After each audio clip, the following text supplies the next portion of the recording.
Aloha!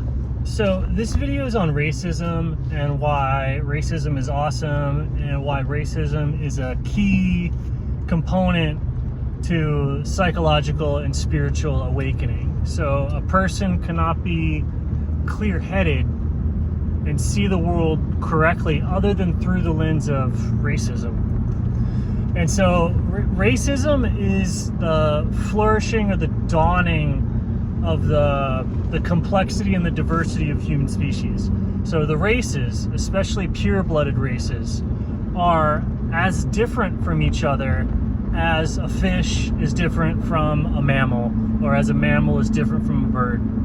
Humans, the human species, our mind, is so powerful that tiny little changes in genetic diversity and other stuff causes changes in the nature of consciousness that is as radically different as different phyla of animals are from each other. It's not even just different species.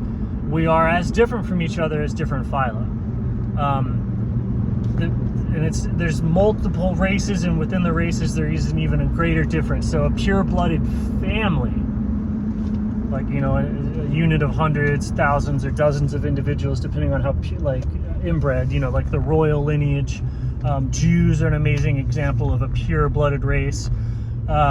There's still pure-blooded members of all the different races, and when you compare and contrast those races with each other, the difference is in their embodiment, how they embody themselves, how they move, how they think, or how the way a Greek person is. It's so different. It's so different that it is genuinely like interacting with a turtle and with a bird. Like, it's so different. And so the only people that try and make it so that, oh, all the people are equal, or there's no, like, the race thing isn't massive, right? The other thing is that when you start to see just how diverse humanity is, and it's wonderful, like, it's absolutely wonderful. When you start to see how diverse it is, you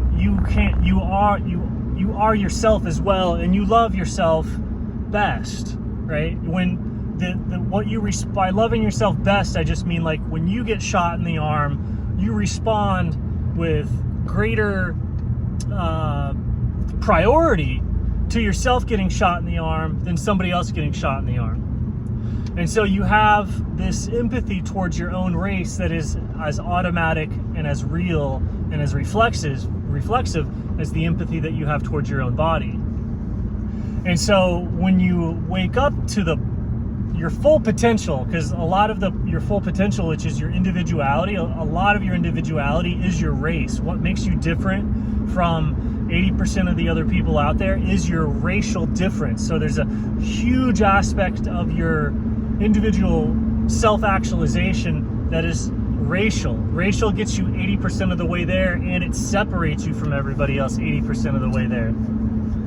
Again, this isn't a pure-blooded situation.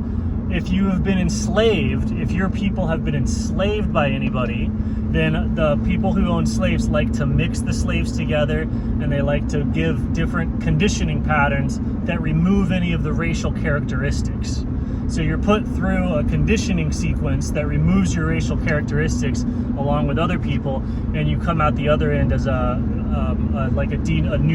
neutered slave with no personality, no nationality, no things that are bothersome. So that's also physically removed via inbreeding. So when the races like mix a lot, you'll lose racial integrity. And then you're just not that, you're something else. And it's fine. All these situations are fine. It's fine to be conditioned, deprogrammed, or to lose the pure-bloodedness. There's advantages to that, whatever. I'm not saying that it's good or bad, but what is lost is this insane diversity, this insane difference between people. The religions are different, the martial arts are different, like, everything is different, and they're all based off of how those people feel themselves.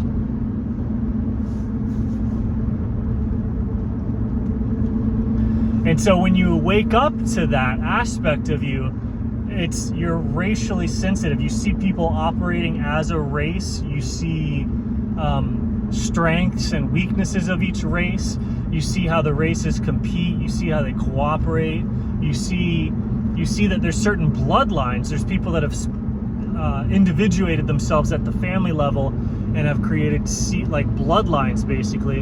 And you can see that they are radically different. And that when you're radically different from each other, your empathy isn't there. So you can see that there's certain bloodlines operating particular ways. And if you're racially conscious, you know that they don't treat you as the same species. They treat you as a different species. You're an outsider. A lot of races and a lot of bloodline families treat everybody else as an outsider to the same degree that you treat deer, squirrels, cattle, fish as an outsider. And so people are as different from each other as they are different from animals. And that's why you have this giant diversity in diets, mentality behind diets, ethics, motivational structures. The motivational structures between humans, especially between races, is more different than the motivational structures between any two animals. And the corresponding behavior is as radically different.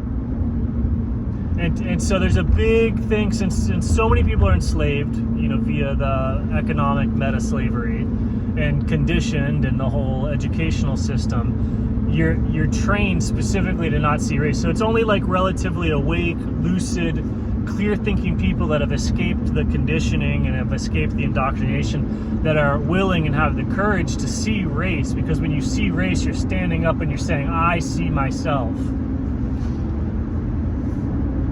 And that is incredibly problematic. So the slave culture, you want to completely get rid of individuation. And so to do that, you get rid of the races. And part of that conditioning is calling everybody white, calling everybody black, right? There's that erases so many races and turns them into artificial categories of colors that nobody on earth is even that color. It's a depersonalization tactic to call somebody white or black. And that depersonalization is done by the ruling bloodlines and the ruling races, really.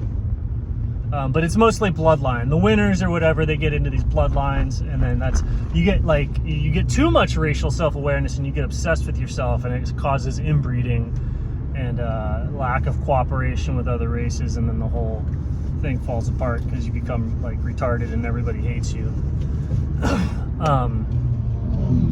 But you were successful, and that's how you became retarded with everybody hating you. So it's like you become successful, then you become retarded, everybody hates you. That's a very precarious, dangerous position because you can't exactly work your way out of that instantly. It took you generations to become that retarded through self-obsession and pride. And so the great cycle churns.